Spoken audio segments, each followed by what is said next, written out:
ढिला नाही। मद पी आम बस चलाइले पड़िबो महंगा। छक छकरे ड्रंक टेस्ट करुची पुलिस।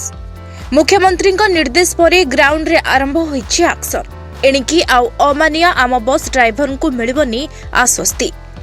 रविवार विभिन्न छक गुड़िकरे ब्रेथलर मेसिन धरी अचानक आम बस को अटकाइला कमिशनरेट पुलिस। ड्राइवर को पार्टी रे ब्रेथलर मेसिन लगाई आरंभ कले ड्रंक चेकिंग।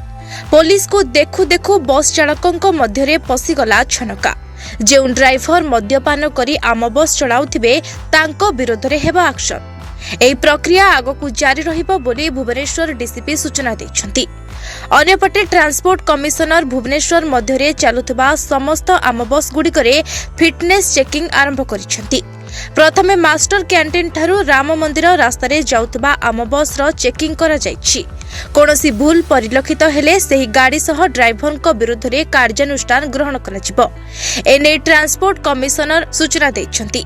शनिवार शहीदनगर थाना अंतर्गत रूपाली छकरे आम बस जम भली माड़ी आसी ऑटो को ठेली नहीं सरकारी बस रे चापी देथिला। दुर्घटना एते भयंकर थिला जे सेठारे ऑटो चालक प्राण हराइथिले। एहाकु नै दुर्घटना स्थल रे उत्तेजना देखा देथिला। ब्यूरो रिपोर्ट ओडिशा संवाद।